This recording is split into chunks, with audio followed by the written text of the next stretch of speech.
Now let's jump into the Q&A. A lot of comments coming in. Ankalaev took the belt, says Oz. Payos, it looks like. Yeah, I mean, he sure did. He took the belt, and it looked pretty easy. Saif says, love the smell of Alex fan crying.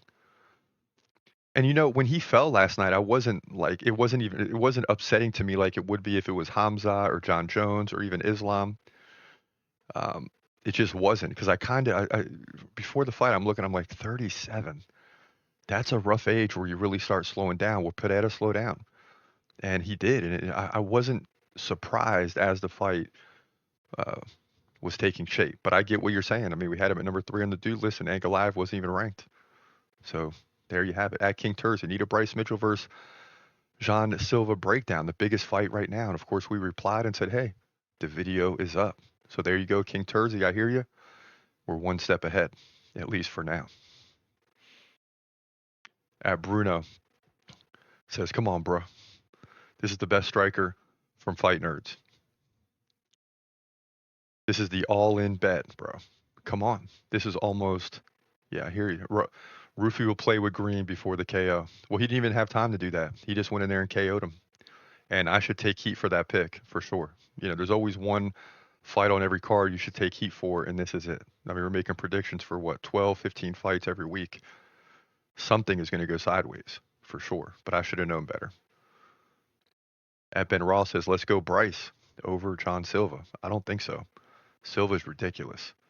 At the Monarchy says DDP would basically destroy Khamzat Chimaev. I don't think so.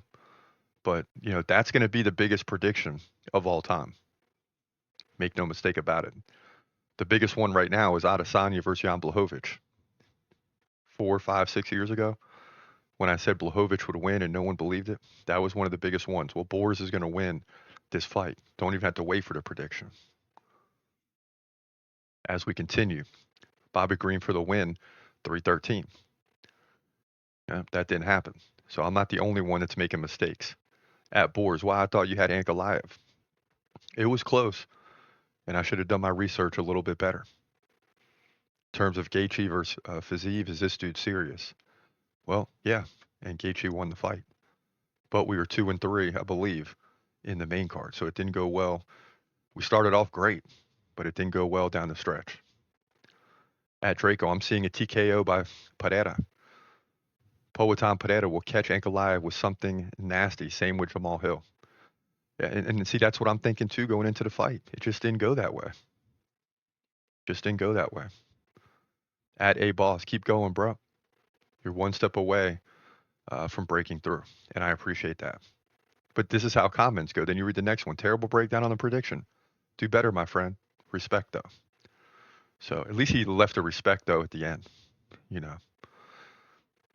And listen, when you're doing this, you're going to have to expect some negative comments, right? And if you attack character or you go below the belt, I'm just done with you.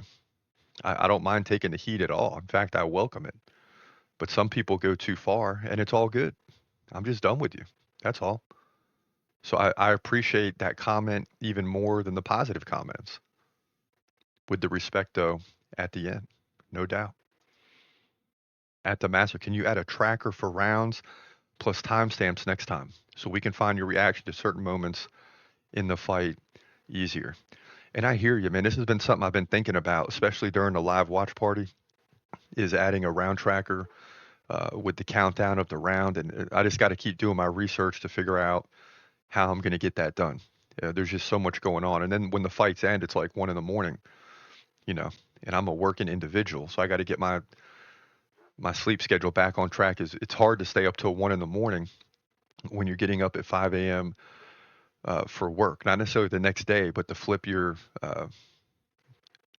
time and sleep and days and all that.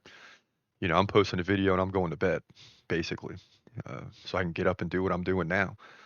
So it's hard to get all those timestamps and things like that in. This is a one-man operation. Even in the past, when you hear me on the podcast say Mr. Producer, there's no producer. I'm talking to myself.